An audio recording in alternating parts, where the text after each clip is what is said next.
ISROയുടെ PSLV C-55 ദൗത്യം വിജയം. സിംഗപ്പൂരിൽ നിന്നുള്ള 2 ഉപഗ്രഹങ്ങളെ വിജയകരമായി ഭ്രമണപഥത്തിൽ എത്തിച്ചു.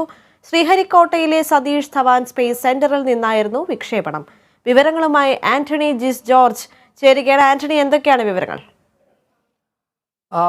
വീണ്ടും ISROയുടെ ഒരു നിർണായകമായ ചുവടുവയ്പ്പാണ്. PSLVയുടെ C-55 ദൗത്യം വിജയകരമായി ISRO പൂർത്തിയാക്കിയിരിക്കുന്നു. സിംഗപ്പൂരിൽ നിന്നുള്ള 2 ഉപഗ്രഹങ്ങൾ വിജയകരമായി ഭ്രമണപഥത്തിൽ എത്തിച്ചിരിക്കുന്നു.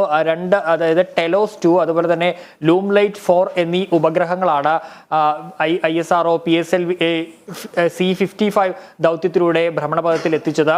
PSLV റോക്കറ്റിന്റെ ഏതാണ്ട് 57ാമത്തെ ദൗത്യമാണിത്.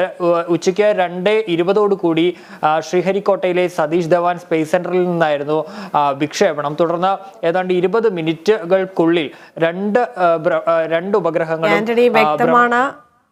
ന്യൂസ് ഡെസ്കിൽ നിന്നും ആന്റണിയാണ് വിവരങ്ങൾ നൽകിയത്.